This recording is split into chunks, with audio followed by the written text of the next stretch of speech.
La figure suivante représente une photo du début d'une corde sur laquelle des ondes se propagent à du 3 mètres par seconde. Nous connaissons donc la vitesse de propagation de l'onde, la célérité. Sachant que la phase initiale de la source est nulle, on nous demande de déterminer combien de temps s'est écoulé entre le dernier passage de la source par l'origine et l'instant de la photo, ainsi que de déterminer l'équation de l'onde. Chaque point de la corde adopte la même image que la source mais avec un certain retard. On constate que ce point-ci, donc x égale 5 cm, nous montre l'image de la source la dernière fois qui avait passé à l'origine. Donc depuis le passage de la source à l'origine, on constate que l'onde a parcouru une distance de 5 cm.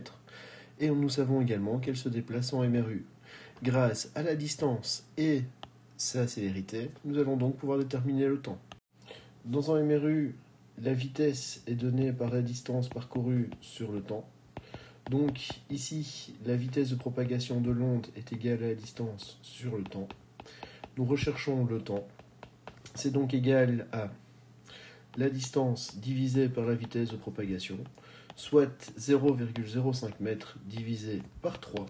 Et nous trouvons comme temps 0,0166 secondes.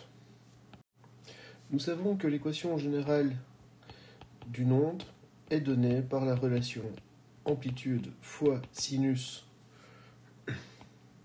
de 2π t sur la période moins x sur la longueur d'onde. Pour pouvoir écrire notre équation, nous avons donc besoin de trouver la valeur de l'amplitude, la valeur de la période, ainsi que la valeur de la longueur d'onde. En observant notre graphique, nous pouvons déterminer l'amplitude qui est l'élongation maximale, à savoir 2 cm.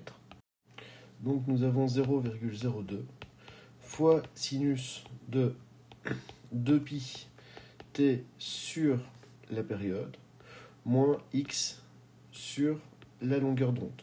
Nous allons donc maintenant essayer de déterminer la période et la longueur d'onde. En analysant notre graphique, nous pouvons déterminer la longueur d'onde, ou du moins ici une demi-longueur d'onde. Entre le passage de plus l'amplitude à moins l'amplitude, nous avons une demi-longueur d'onde. Donc nous pouvons déterminer cette dernière qui vaut 8 moins 2, soit une demi-longueur d'onde de 6 cm. Si la demi-longueur d'onde mesure 6 cm, la longueur d'onde va mesurer 12 cm, soit 0,12 mètres. Consacrons-nous maintenant à l'étude de la période. Nous savons que la célérité est égale à la longueur d'onde sur la période.